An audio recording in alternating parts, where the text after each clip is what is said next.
Gente, esse tema, seu diploma não serve para nada, como tudo começou... Só um minutinho. Quando eu fui para uma viagem para Nova York, a gente foi atrás de investidores em Nova York e Washington. Chegando lá, a gente reparou, a gente percebeu, eu fui em vários pitches, que são pequenas palestras que você fala em 5 minutos, hoje tem até de 30 segundos, para falar sobre a sua empresa, sobre a sua startup, que são empresas de tecnologia. Era engraçado que você tinha lá vários empresários, pessoas, uma bailarina, e ela pegava, ela não sabia nada de designer, não sabia nada de programação, e ela criava uma startup, criava uma empresa, certo? De dança, sobre diversos aspectos, sem ter conhecimento algum. Eu achei isso muito interessante. Eu achei interessante pessoas que não têm conhecimento e criando empresas incríveis, simplesmente contratando alguém e fazendo isso. Então, essa é a primeira coisa que eu saquei essa ideia. O que acontece? Eu digo que a criatividade e a ideia por si só, ela não vale nada, ela não tem o menor valor. O que acontece? Se você pegar a criatividade com a proatividade, ela gera inovação. A gente fala o quê? Que agir, todo mundo consegue agir. Por exemplo, na minha empresa eu sempre falo para os meus corretores, eu falo assim, olha gente, você acordar cedo, acordar 7 horas da manhã, trabalhar até as 9 horas da noite, isso todo mundo faz. Pelo contrário, no Brasil, 90% das pessoas acordam 4 horas da manhã, pegam um ônibus para ir trabalhar. Isso é uma coisa natural que todo mundo faz. Agir é normal, agir todo mundo é capaz. Agora, ser proativo, que eu digo que ser proativo é fazer acontecer, é fazer o que não te pediram. E hoje isso é muito exigido no mercado de trabalho. Eu falo que hoje o trabalho é o quê? É o você SA, é o você empresário de si mesmo. Isso sim faz diferença.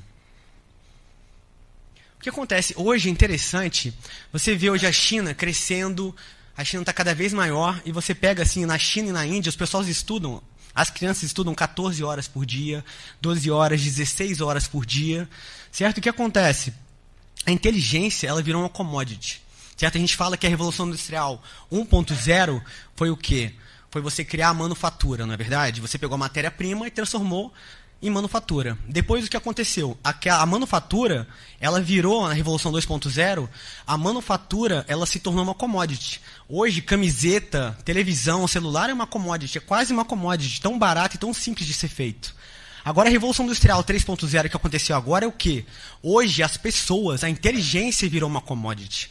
Isso é bem inteligente, porque o que acontece? Você hoje, você não precisa saber tudo. Tem pessoas que estudam aquela área e você vai e contrata elas. Elas são hoje, a inteligência é uma commodity. E é interessante que nos Estados Unidos hoje, que eu acho que é incrível o que eles estão fazendo, eles estão criando filiais dentro do terceiro mundo, dentro da China, dentro da Índia. Eles pegam essas cabeças pensantes e aí eles usam essa inteligência para criar patentes, para poder criar várias tecnologias. Então hoje a inteligência em si é uma commodity, é um produto.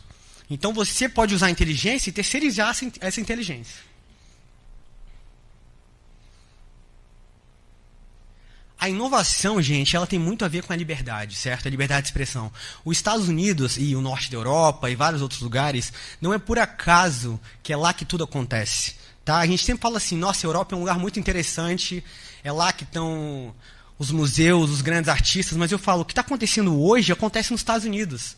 O que a gente vai celebrar daqui a 400 anos, 500 anos, os grandes artistas, os grandes músicos, tudo está nos Estados Unidos, está acontecendo agora. Os artistas plásticos, os escritores. Então a liberdade, ela tem a ver com inovação. Por isso que eu digo que os Estados Unidos, você vai ter mais inovação nos Estados Unidos, porque as pessoas lá têm um acesso maior à liberdade. E na China, pelo fato de ser um país fechado, você sofre, você tem menos inovação porque você tem menos criatividade. Um país que é fechado de recursos, que você não tem acesso ao Facebook, você não tem acesso a várias mídias sociais. Então você tem menos inovação, você tem menos criatividade. Esse cara, o Peter Thiel, ele foi ele que fundou aquele banco online, o PayPal, que é um banco, né? Vocês conhecem o banco virtual, que é de pagamento. Não sei se todo mundo aqui conhece. O que acontece? Ele está questionando nos Estados Unidos uma coisa muito interessante. Depois da bolha imobiliária, ele fala que vai ter uma bolha da educação. Por quê? Nos Estados Unidos, na Inglaterra, em vários países, você faz um empréstimo para poder pagar a sua faculdade. E esse empréstimo, quanto você paga a sua mensalidade, quando você se forma, as pessoas não estão ganhando dinheiro suficiente para poder pagar esse empréstimo. Aqui no Brasil isso acontece muito. Daí muita gente aqui que pagou mensalidade, às vezes, de R$1.500, de R$1.000, R$1.200, e chega no mercado de trabalho e está ganhando R$800, está ganhando R$1.000. Então você pagou mais do que você está recebendo. Então ele fala que está acontecendo nos Estados Unidos agora é isso, é uma bolha da educação. Que as pessoas não vão ser capazes de pagar o empréstimo que elas fizeram pela educação. E o que ele questiona? Ele questiona, será que o seu diploma ele equivale a sucesso e a resultado financeiro? Eu posso dizer para vocês que não. Uma coisa não tem nada a ver com a outra. A informação, você tem informação é muito interessante, mas a forma que você vai utilizar essa informação é que vai fazer toda a diferença na sua vida. Agora é interessante eu comentar tudo isso e não falar como inovar. Eu acredito que a inovação ela tem tudo a ver com você ser humilde, certo? Eu acho que a inovação tem a ver com você perceber nos outros que eles são melhores do que você. Isso é muito interessante. Que somente dessa forma você vai, por exemplo, como é que eu vou contratar alguém para inovar? Tem que ser alguém melhor do que eu. Aquilo que eu não sou capaz. As pessoas têm essa fórmula errada da vida de acreditar que você tem que fazer tudo, que você, se você não fizer, não vai ser bem feito. Então, você ser humilde é muito interessante que você pega a expertise e o know-how dos outros para te ajudar. E você terceiriza o seu tempo, e isso é uma coisa muito inteligente, que é uma maneira muito boa de você conseguir inovação. Outra coisa interessante é que você é capaz de aprender qualquer coisa. E para você aprender isso, é com prática. Eu sempre falo isso, a gente tem nos Estados Unidos eles falam que chamam os naturals, né? Que é o cara que nasce com uma expertise, nasce com know-how, fala que o Romário joga futebol porque ele nasceu com esse dom. Eu não acredito nisso, eu acredito que todo mundo pode aprender qualquer coisa. E você vai aprender isso com a prática, sempre com a repetição. Para finalizar, gente, essa frase é genial, tá? Esse cara chama Bill Rancid, esse cara ele ganhou o Aprendiz, que foi o programa do Donald Trump nos Estados Unidos.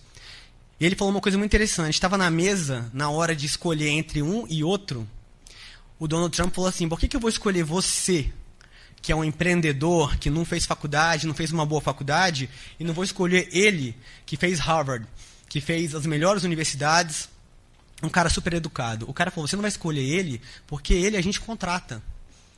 Você não precisa ter ele como sócio. A gente vai pagar um salário para ele. Então é muito interessante vocês enxergarem isso na vida, sabe? Enxergar que você não precisa ser o melhor. Você deve se juntar aos melhores. E eu digo que a educação, o diploma, é uma vantagem competitiva, certo? Se você tiver dois empreendedores brilhantes, um cara que estudou mais, ele vai ter uma vantagem sobre a outra pessoa. Mas não é determinante para o seu sucesso pessoal e para o resultado financeiro. Muito obrigado, gente.